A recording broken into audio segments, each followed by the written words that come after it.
سعودی عرب۔ سعودی عرب کا محل وقوع۔ سعودی عرب کے جنوب مشرق میں سلطنت عمان، شمال میں کویت، عراق اور اردن، جنوب مغرب میں جمہوریہ یمن اور مشرق میں قطر، متحدہ عرب امارات، بحرین اور کویت واقع ہیں۔ یہ ملک جنوب مغربی ایشیا کے لحاظ سے تقریباً سب سے بڑا ملک ہے۔ اس کا رقبہ 19,60,582 مربع کلومیٹر یا 8,64,900 مربع میل ہے۔ ملک کے وسط میں نجد سب سے بڑی اقلیم ہے۔ اس کے بعد حجاز اور عسیر بحر احمر کے ساحل پر واقع ہیں اور احساء خلیج عرب کے ساحل پر ہے۔ اب ہم بات کرتے ہیں سعودی عرب کی آبادی پر۔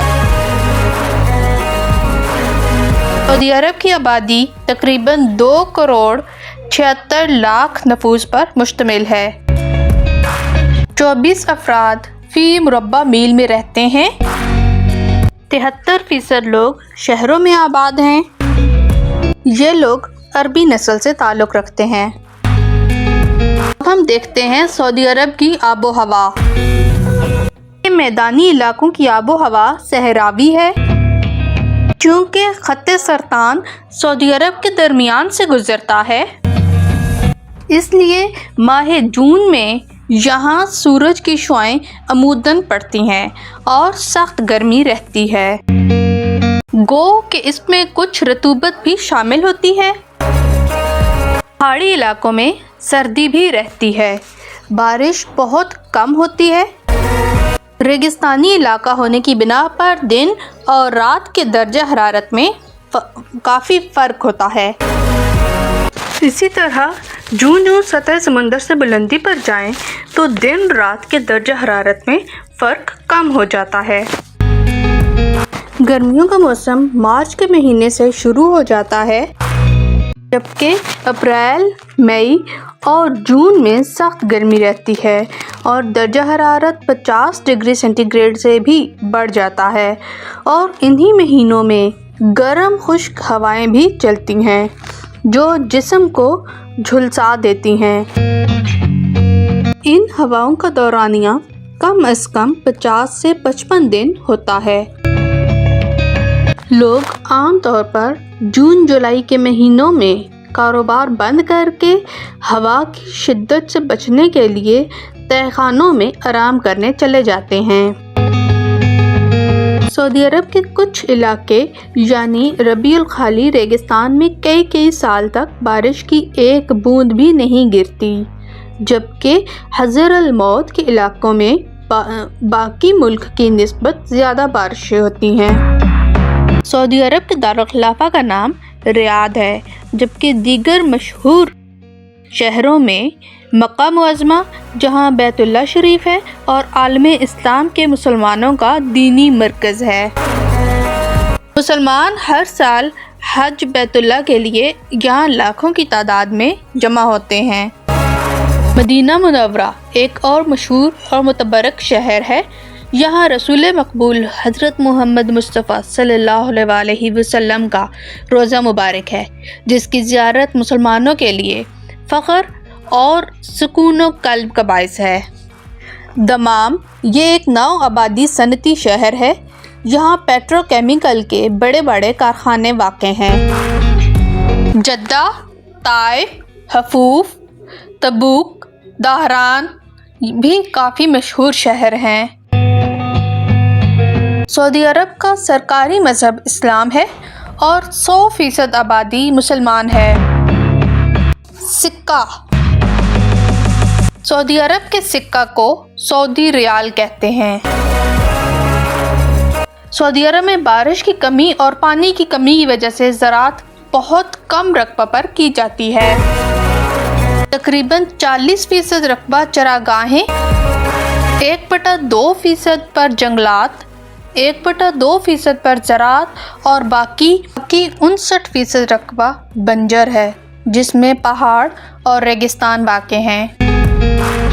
سعودی عرب کی حکومت نے الخراج کے نخلستانوں کے کنووں سے نہریں نکال کر کچھ رقبہ سیراب کیا ہے، جس میں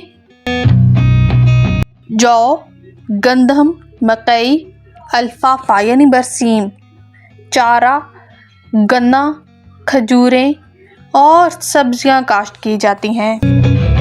سعودی عرب گندم کی پیداوار میں خود کفیل ہو چکا ہے اور اس طرح یہ ایک زرعی ملک میں شمار ہونے لگا ہے۔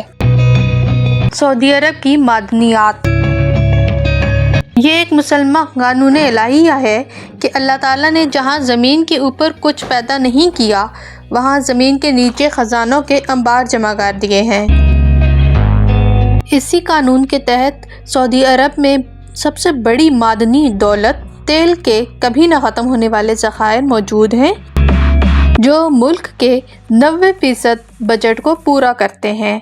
اس کے علاوہ سونا، لوہا، تانبا اور گیس کے بھی ذخائر موجود ہیں۔ اب ہم دیکھتے ہیں سعودی عرب کی صحت و تعلیم کے حوالے سے۔ سعودی حکومت نے ابتدائی تعلیم پر خاص توجہ دے رکھی ہے، کیونکہ یہ تعلیم ابتدائی بنیادی حیثیت رکھتی ہے اور جگہ جگہ ابتدائی ثانوی مدرسے بھی قائم کیے گئے ہیں اور ہزاروں کی تعداد میں طالب علم اعلیٰ تعلیم کے لیے ہر سال بیرون ملک بھجوائے جاتے ہیں۔ ان کا تمام خرچ حکومت برداشت کرتی ہے۔ اسی طرح اندرون ملک میں بھی تعلیم مفت ہے۔ سعودی عرب میں اس وقت university of petroleum and minerals Dhahran کے علاوہ ریاض میں university, Shah Faisal university Dammam, Jeddah میں شاہ عبدالعزیز یونیورسٹی، اسلامی یونیورسٹی مدینہ خاص طور پر قابل ذکر ہے۔ اس کے علاوہ ملک میں پیٹرول اور معدنیات کی تعلیم کے لیے کئی کالج بھی کام کر رہے ہیں۔ اس طرح حکومت کی کوششوں سے ملک میں خواندگی کا تناسب بہت بڑھ گیا ہے، جو کل آبادی کا تقریباً 68% ہے۔ سعودی عرب نے تعلیم کی طرح صحت کے میدان میں بھی کافی ترقی کی ہے۔ ملک کے کونے کونے میں ہسپتال قائم کر دیے گئے ہیں، جہاں جدید طبی سہولتوں کے علاوہ آپریشن بھی مفت کیے جاتے ہیں۔ ایام حج کے موقع پر حاجی صاحبان جو لاکھوں کی تعداد میں ہوتے ہیں، ان کو بھی مفت طبی امداد دی جاتی ہے۔